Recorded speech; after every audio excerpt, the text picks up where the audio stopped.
ये कानून कहीं से भी किसी सवर्ण के खिलाफ नहीं है, बल्कि सवर्णों को ये मानना चाहिए और जानना चाहिए। जब मनुस्मृति लागू था इस देश में, तो शूद्रों के गले में जो है हाड़ी बांधा जाता था, कमर में झाड़ू बांधा जाता था, और अगर कोई शूद्र शिक्षा ग्रहण कर लेता था तो कान में शीशा पिघला करके डाल दिया जाता था। तो जो जुर्म करने वाले लोग हैं, जो सदियों से जुर्म करते आ रहे हैं, जो तथाकथित सवर्ण समाज के लोग हैं, उन लोगों को अभी भी जीन में वही है। लगता है कि अब हमको अत्याचार करने से रोका क्यों जा रहा है। हजारों हजार वर्ष से जो जुर्म किया है, उस जुर्म को बंद करने की एक कोशिश की जा रही है। यूजीसी नए बिल को लेकर अग्रणी जातियां विरोध पर उतरी हुई है, लेकिन सवाल यह उठता है कि क्या सच में यह जो बिल यूजीसी ने लाई है, क्या यह काला कानून है, और इसको लेकर स्वर्ण जातियां जो है विरोध पर उतरी हुई है। हमारे साथ पटना हाई कोर्ट के वरिष्ठ वकील अरुण कुशवाहा जी हैं। सर, अग्रणी जातियों का जो है काफ़ी विरोध अब देखने को मिल रहा है। जिस तरह से वो बता रहे हैं कि यह जो यूजीसी का नया नियम आया है, इसमें कहीं ना कहीं स्वर्ण जातियों को जो है टारगेट किया जा रहा है, उन्हें पहले ही अपराधित घोषित कर दिया जा रहा है। देखिए, सबसे पहले तो आपके चैनल के माध्यम से बिहार वासियों को, देशवासियों को, दुनिया वाले को नमो बुद्धाय, जय भीम, जय भारत का संबोधन करते हुए ये कहना चाहते हैं भारतवासियों से, खास करके वो जो गुमराह लोग हैं, जिनको लग रहा है कि यूजीसी में जो संशोधन हुआ है कमीशन एक्ट में, वो इनके लिए काला कानून नज़र आ रहा है। तो ये लोग को शायद इतिहास की जानकारी नहीं है कि भारत में जो शेड्यूल कास्ट, शेड्यूल ट्राइब के लोग हैं, अति पिछड़ा वर्ग के लोग हैं, ओबीसी के लोग हैं, माइनॉरिटी समाज के लोगों पर कितना ज़्यादा ऐतिहासिक जुर्म हुआ है। 5000 वर्षों से इन लोगों पर जुर्म हुआ है। जब मनुस्मृति लागू था इस देश में, तो शूद्रों के गले में जो है हाड़ी बांधा जाता था, कमर में झाड़ू बांधा जाता था, और अगर कोई शूद्र शिक्षा ग्रहण कर लेता था तो कान में शीशा पिघला करके डाल दिया जाता था। एकलव्य ने धनुष चलाना सीख लिया था तो उसका अंगूठा कर दिया गया था, और शंबुक ने वेद का अध्ययन कर लिया था तो उसको, वो शंबुक शूद्र था तो उसको राम ने गर्दन कर दिया था। तो इन लोगों को अत्याचार करने का आदत है। जो आरक्षण विरोधी लोग हैं, जो सवर्ण लोग हैं, उन लोगों को अभी भी जीन में वही है। लगता है कि अब हमको अत्याचार करने से रोका क्यों जा रहा है। तो अब ये दुनिया बदल गई।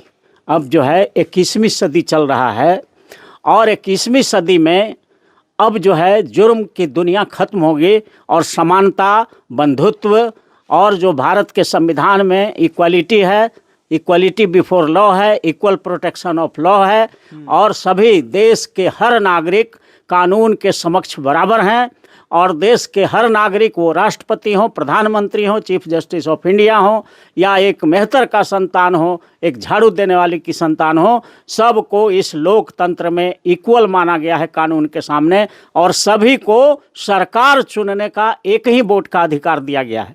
तो जो जुर्म करने वाले लोग हैं, जो सदियों से जुर्म करते आ रहे हैं, जो तथाकथित सवर्ण समाज के लोग हैं, या आरक्षण विरोधी लोग कहिए, या मनुवादी लोग कहिए, जो मनुस्मृति को मानते हैं, उन लोगों को छाती पर सांप लौट रहा है कि जुर्म हम बंद कैसे करें। लेकिन सवाल यह उठ रहा है कि अब तक तो एससी एसटी को जो है शामिल किया गया था, लेकिन अब ओबीसी समाज को शामिल किया गया, तो कहीं ना कहीं अब जनरल कैटेगरी के साथ तो यह नाइंसाफ़ी किया जा रहा है। बिल्कुल नाइंसाफ़ी नहीं है। जो हजारों हजार बरस से सवर्ण समाज के लोगों ने जो क्रूर नाइंसाफ़ी किया था शूद्रों के साथ, एससी एसटी ओबीसी माइनॉरिटी के साथ, उनका कंपनसेशन के लिए ये तो बदले का भावना भी नहीं है। ये तो सिर्फ इतना कहता है कि भेदभाव नहीं किया जाए। किसी यूनिवर्सिटी में, किसी कॉलेज में, कहीं भी कोई शेड्यूल कास्ट, शेड्यूल ट्राइब, अति पिछड़ा, ओबीसी या माइनॉरिटी का बच्चा अगर पढ़ रहा है तो उसको टॉर्चर नहीं किया जाए, मेंटल टॉर्चर नहीं किया जाए, फिजिकल टॉर्चर नहीं किया जाए, इकोनॉमिकल टॉर्चर नहीं किया जाए, मानसिक रूप से सताया उसको नहीं जाए, उसको नीच नहीं दिखाया जाए, उसको समानता का अनुभव कराया जाए कि भारत का संविधान जो है इक्वालिटी का अधिकार देता है, equality before law and equal protection का राइट देता है। तो हम समान करने के लिए ये कानून लाए हैं।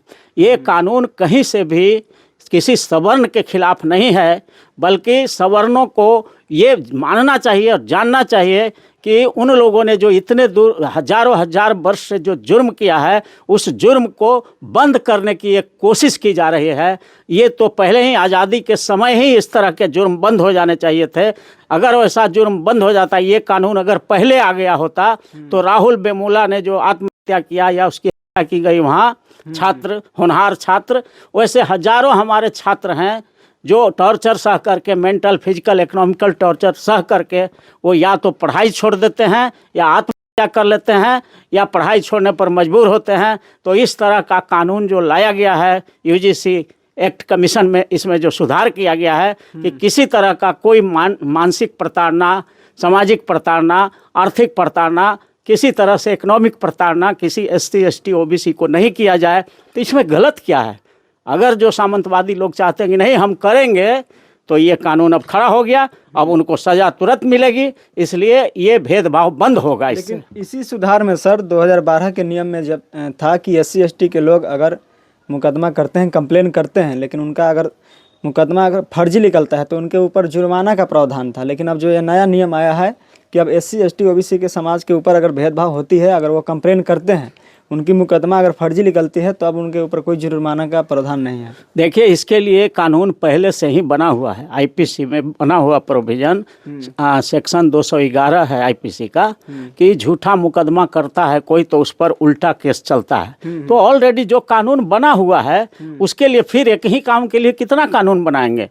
वो तो ऑलरेडी चल रहा है, सारे लोगों के लिए वो बना हुआ है कि कोई भी आदमी किसी व्यक्ति पर झूठा मुकदमा करेगा, बाद में साबित हो जाएगा कि वो मुकदमा झूठा है, तो भारत के संविधान के जो प्रोसीड्योर है उसमें 211 में लिखा हुआ है कि उल्टा केस चलेगा उन पर कि आपने क्यों उसको परेशान किया। इसमें तो ऑलरेडी बना हुआ है, इसमें लेकिन नहीं है ना, और इसमें नहीं है तो पहले का कानून से तो होगा ही। वो पहले वाला कानून तो खत्म नहीं, पहले के कानून में था, लेकिन हाँ, तो पहले वाला कानून खत्म थोड़े हो गया है। जैसे SC ST के साथ OBC को जोड़ा गया, फिर इसके बाद जो ये कानून था कि फर्जी केस आएगा तो उस पर जो जुर्माना का प्रावधान उसको हटा लिया। तो ये केंद्र सरकार और राज्य सरकार को पावर है कि ये सर्वे करे या घटनाओं के मद्देनजर देखते हुए कि इस पर अत्याचार हो रहा है, केंद्र सरकार को अधिकार है कि किसी तरह का दमन हो रहा है, एक्सप्लॉयटेशन हो रहा है, भेदभाव हो रहा है, डिस्क्रिमिनेशन हो रहा है, तो केंद्र सरकार जो है कानून ला सकती है उनके सुरक्षा के लिए। तो ये शूद्रों के माने SC ST OBC के सुरक्षा के लिए लाया गया है,